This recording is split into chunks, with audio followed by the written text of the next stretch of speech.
اعوذ باللہ من الشیطان اللعین الرجیم بسم اللہ الرحمن الرحیم۔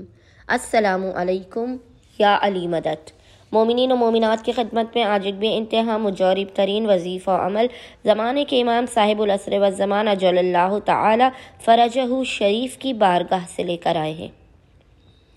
زمانے کے امام کے اس مجرب ترین وظیفہ عمل کو مومنین نے خصوصی طور پر شب جمعہ میں یاد رکھیے گا۔ آپ نے اس وظیفہ عمل کو خصوصی طور پر شب جمعہ میں کرنا ہے۔ شب جمعہ میں زمانے کے امام کا آپ یہ وظیفہ عمل کریں گے، آپ دیکھیں گے کہ زمانے کے امام کے حق صدقے میں خداوند متعال آپ کو اپنے خزانوں سے کس قدر عطا کرتا ہے۔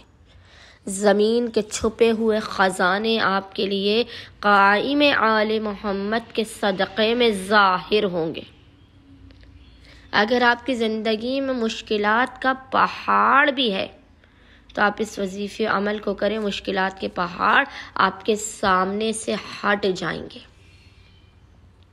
اس قدر راحتیں اور آسانیاں آپ کی زندگی میں آئیں گی کہ آپ حیران رہ جائیں گے۔ قبولیت سے کوئی ہاتھ خالی نہ رہے گا اس وظیفے عمل کے کرنے کے بعد۔ صدقہ امام زمانہ آپ کی ہر حاجت پر غیب سے صدائے کن فیکون آئے گی۔ آپ دیکھیں گے آپ کی بگڑی بن جائے گی، تقدیر بدل دے گا یہ وظیفہ عمل آپ کی۔ زمانے کے امام کے صدقے میں آسمان کے ہر بند دروازے کو آپ کے لیے کھول دیا جائے گا۔ امام زمانہ کے یہ وظیفہ عمل سخت ترین مشکل اور حاجات کا جلالی ترین وظیفہ عمل ہے۔ بڑے بڑے علماء بیان کرتے ہیں کہ وہ کسی بھی پریشانی یا برے حالات سے نکلنے کے لیے یا مشکلات کے فوری خاتمے کے لیے زمانے کے امام کے اس وظیفہ عمل کو شب جمعہ میں لازماً کرتے ہیں۔ آپ اس وظیفہ عمل کو کریں گے، آپ جیسا چاہیں گے ویسا ہوگا۔ آپ لوگوں کے درمیان صاحب عزت و سرفراز ہو جائیں گے۔ اللہ کا وعدہ ہے اس وظیفہ عمل میں کہ جو طلب کریں گے وہ آپ کو عطا کیا جائے گا۔ کتنی بھی مشکل ترین کوئی حاجت کیوں نہ ہو، کوئی پریشانی کیوں نہ ہو، مومنین نے ہر مسئلے سے نکلنے کے لیے شب جمعہ میں اس وظیفہ عمل کو کرنا ہے۔ خصوصی طور پر آج، کیونکہ آج نوچندی شب جمعہ ہے، آپ نے اس وظیفہ عمل کو اس مہینے کا جمادی الاول کا پہلا شب جمعہ ہے، آپ نے اس وظیفہ عمل کو آج لازمی کرنا ہے۔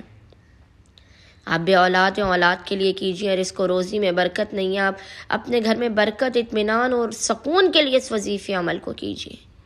کوئی بڑی سے بڑی حاجت جو نہیں مل رہی ہو اس کے لیے کیجیے، یا مشکلات دور نہیں ہو رہی ان کے خاتمے کے لیے کیجیے۔ آج شب جمعہ میں آپ نے سب سے پہلے بعد نماز مغربین سے لے کے صبح اذان فجر تک آپ اس وظیفہ عمل کو کر سکتے ہیں۔ عمل کرنے سے پہلے آپ نے باوضو ہونا ہے، اور باوضو ہونے کے بعد آپ نے 2 رکعت نماز حاجت پڑھ کے زمانے کے امام اجل اللہ تعالی فرجہ شریف کی بارگاہ میں پیش کرنی ہے۔ اس کے بعد آپ نے مصلی ہی پر بیٹھ کر سب سے پہلے ایک درود کی تسبیح پڑھ کے اس کا ہدیہ زمانے کے امام اجل اللہ تعالی فرجہ شریف کی بارگاہ میں پیش کرنا ہے۔ آپ نے ایک درود کی تسبیح پڑھنی ہے، اس کے بعد آپ نے 14 مرتبہ پڑھنا ہے، یا اللہ یا رحمان یا رحیم، یا اللہ یا رحمان یا رحیم۔ 14 مرتبہ آپ نے اس ذکر کو پڑھنا ہے، اور پھر اس کے بعد آپ نے 100 مرتبہ 100 ٹائمز ایک تسبیح اس ذکر کی تلاوت کرنی ہے، جو ذکر آپ کو انشاءاللہ تعالی اسکرین پر لکھا ہوا نظر آ رہا ہوگا، اور وہ ذکر ہے یا اللہ یا احد یا صمد اغثنی بحق قائم آل محمد اقض حاجتی وصلی اللہ علی محمد وآل محمد۔ اس ذکر کی آپ نے ایک تسبیح 100 ٹائم 100 مرتبہ تلاوت کرنے کے بعد خداوند متعال کو زمانے کے امام اجل اللہ تعالی فرجہ شریف کے حق کا واسطہ دے کر اپنی حاجات کو طلب کرنا ہے، مشکلات کے خاتمے کی، رزق و روزی میں برکت کی دعا کرنی ہے۔ انشاءاللہ تعالی خداوند متعال زمانے کے امام کے صدقے میں آپ کی ہر حاجت کو آپ کو عطا کر دے گا۔ اللہم صلی علی محمد وآل محمد وعجل فرجہم اجمعین۔